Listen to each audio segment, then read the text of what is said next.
Hello दोस्तों, नमस्ते, प्रणाम। मैं सीमा शर्मा आपके यूट्यूब चैनल पे आप सभी का स्वागत करती हूँ। दोस्तों, आज मैं अवसान माता का एक सोहर गीत सुनाने जा रही हूँ। अगर अच्छा लगे लाइक सब्सक्राइब शेयर कमेंट जरूर करना। छोटे मोटे पौआ अवसानी मैया, पौआ में घुघुरु सो है, पौआ में घुघुरु सो है हो।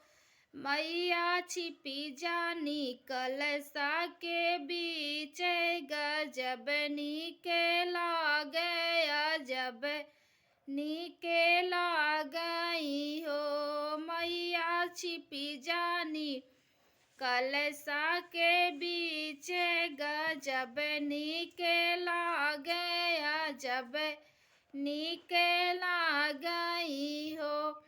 छोटे मोटे पौआ अवसानी मैया, पौआ में घुघुरु सो है, पौआ में घुघुरु सो है हो। मैया छिपी जानी दियना के बीच, गजब नीके लागे अजब नीके लागई हो। मैया छिपी जानी दियना के बीच, गजब नीके लागे अजब नीके लागई हो।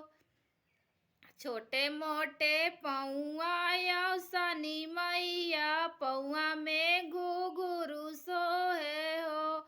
मैया छिपी जानी नारियल के बीच, गजब नीके लागे अजब नीके लागई हो। मैया छिपी जानी नारियल के बीच, गजब नीके लागे अजब नीके लागई हो। छोटे मोटे पौआ अवसानी मैया, पौआ में घुघुरु सो है, पौआ में घुघुरु सो है हो। मैया छिपी जानी चुनरी के बीच, गजब नीके लागे अजब नीके लागई हो। मैया छिपी जानी चुनरी के बीच, गजब नीके लागे अजब नीके लागई हो। छोटे मोटे पौआ अवसानी मैया, पौआ में घुघुरु सो है हो।